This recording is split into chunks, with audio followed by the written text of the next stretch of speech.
এই যে হাইকোর্টে যে রিট পিটিশন ফাইল করা হচ্ছে দ্রুত নাম তোলার জন্য, সেই ব্যাপারেও আপনারা অনেকে আমার কাছে জানতে চেয়েছেন এবং আদৌ কি হাইকোর্টে রিট পিটিশন ফাইল করে নাম তোলা হচ্ছে।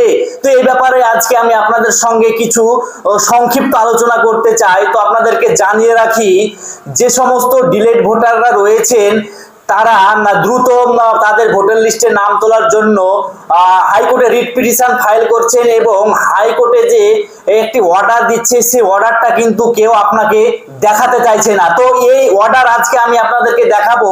আমি কিছুদিন আগে আমার কিছু মক্কেলকে নিয়ে গিয়ে হাইকোর্টে রিট পিটিশন ফাইল করেছিলাম, তার একটি অর্ডার বেরিয়েছে। এই হচ্ছে সেই অর্ডার হাইকোর্টের।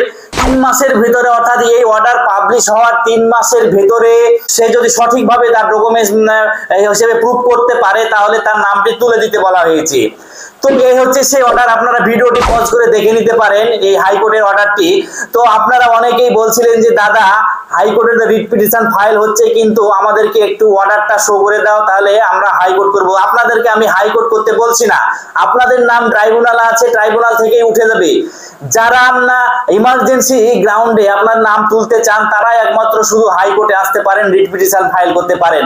আমি কিন্তু সবাইকে হাইকোর্ট করতে বলছি না। যাদের একমাত্র ইমার্জেন্সি রয়েছে, যে ভোটার লিস্টে বা ভোটার কার্ড ছাড়া কোনো কাজ হচ্ছে না, কোনো কাজের জন্য আপনারা স্থগিত হয়ে আছেন, আপনার কাজটা করা অত্যন্ত জরুরি, তাহলে আপনারা হাইকোর্টে রিট পিটিশন ফাইল করতে পারেন। তো ওই অর্ডারটা ভিডিওটি পজ করে দেখে নেবেন এবং এই ভিডিওটি বেশি পরিমাণে ছড়িয়ে দিবেন যাতে সবাই জানতে পারে।